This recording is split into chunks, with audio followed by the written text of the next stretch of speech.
आज वाल्मिक कराडला हजर केलं जाणार आहे, तुमची काय अपेक्षा आहे CID कडून? कालपर्यंत ज्या गोष्टी झाल्या संध्याकाळपर्यंत त्या तुम्ही बघितलेल्या आहेत। CIDच्या ऑफिसला आम्ही गेलो होतो रात्री।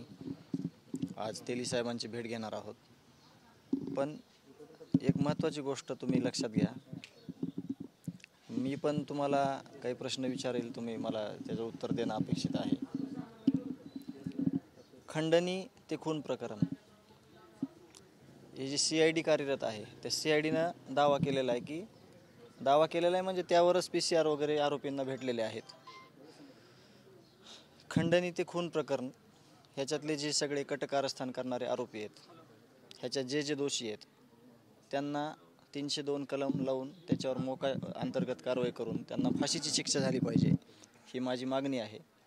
आणि ती मागणी एकदम पुराव्यासकट आहे। त्याच्यामुळे सगळ्यांना मोका आणि 302चं कलम लागलं पाहिजे।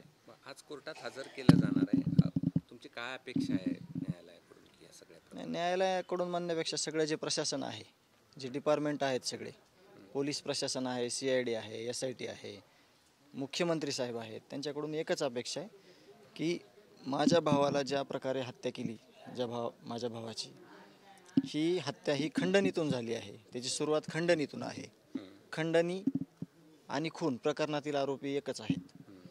त्याच्यामुळे सगळ्यांना 302 कलम लावून मोका लावून त्यांना फाशीची शिक्षा द्यावी, ही माझी मागणी आहे।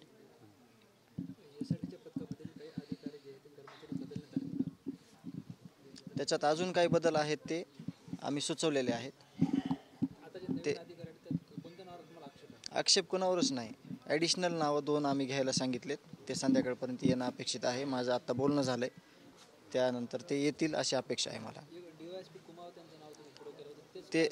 ते आलं नाही नाव, पण जे बाकीचे नावं आहेत ते ठीक आहेत। पण समजा 2 नावं जे ॲडिशनल आहेत, जे पहिलेच दिले होते कुटुंबाच्या मनावर, ते आलेले नाहीत, तर ते येतील अशी अपेक्षा आहे। मी त्यांना आत्ताच थोड्या वेळापूर्वी तुम्ही आलते त्यावेळेस बोललेलो आहे। संपर्क नाही झाला, रेंज नव्हती, ते गावाकडे होते, त्याच्यामुळे त्यांचा माझा संपर्क नाही झाला।